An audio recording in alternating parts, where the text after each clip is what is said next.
Magandang araw mga idol.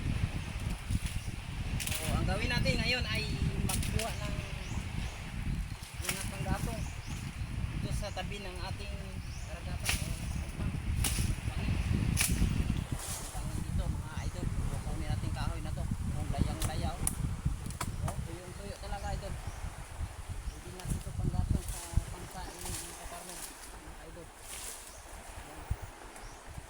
Gawin natin, ingat lang tayo.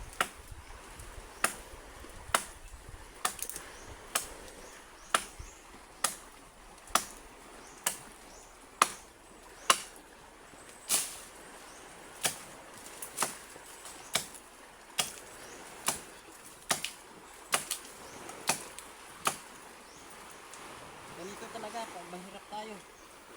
Kasi pangsaing natin ay nahirapan rin tayo sa pagkuha mga ka-idol. Kaya ang sinasabi, kapag mahirap ay tiyagang-tiyaga lang talaga. Tiyaga lang tayo sa mga gawaing pambukid. Tulad dito, yung panggatong natin sa pagsaing ay kahoy lamang. Ginagamit ng gas. Kasi nasa bundok tayo, di ba? Ay shout out pala dyan sa mga solid follower ko, solid supporter ko dyan. Magandang araw, Sunday morning. So, nangguha tayo hanap tayo ng panggatong para sa buong linggo mayroon tayong igagatong sa pangsaing natin mga kaparmer.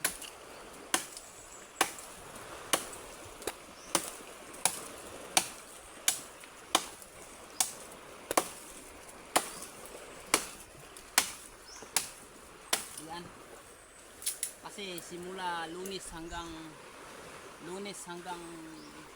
Linggo naman ulit makapagkuha tayo ng panggatong mga ka-idol. Para sa ganon, mayroon tayong panggatong sa ating pansaing araw-araw. Yan.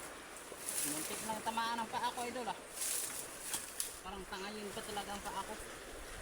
Iwag naman. So mag-iingat nga eh. Yo, bangin sa ilalim dulo. Tingnan nyo, makita naman sa camera oh. Bangin talaga sa ilalim. Ayun oh. Yun oh, bangin oh. Yan, dagat na rin sa ilalim. Karagatan na yan mga ka-idol. Kaya mag-ingat tayo. Kasi malaglag tayo dyan. Kawawa ang pobre. Kung malaglag tayo dyan, kawawa talaga ang pobre. Pobreng probinsyano. Ayan. Hirap ang gawain sa bukid ano. Kaya kayo dyan mga taga probinsya, ma-realize niyo ang gawain dito sa bukid. Kung paano gagawin, pati panggatong dito ay magkuha kayo sa bangin para matuskusan ating panggatong. Yun, malaglag ng isang kahoy na yan. Sayang na, putuloy natin to ang malaki mga kaidol. Pero sa ganun, makuha natin to. Marami-rami ang ating panggatong. So mag-ingat lang po.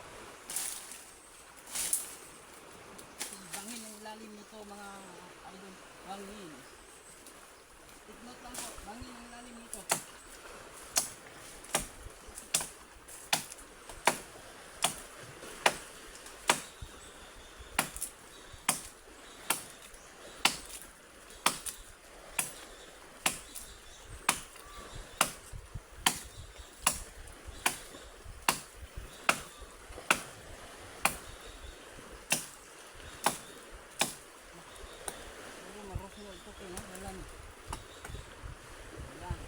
Ito, putulin rin natin.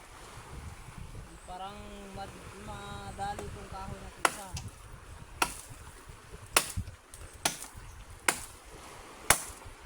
Ilalim. Putulin silalim doon.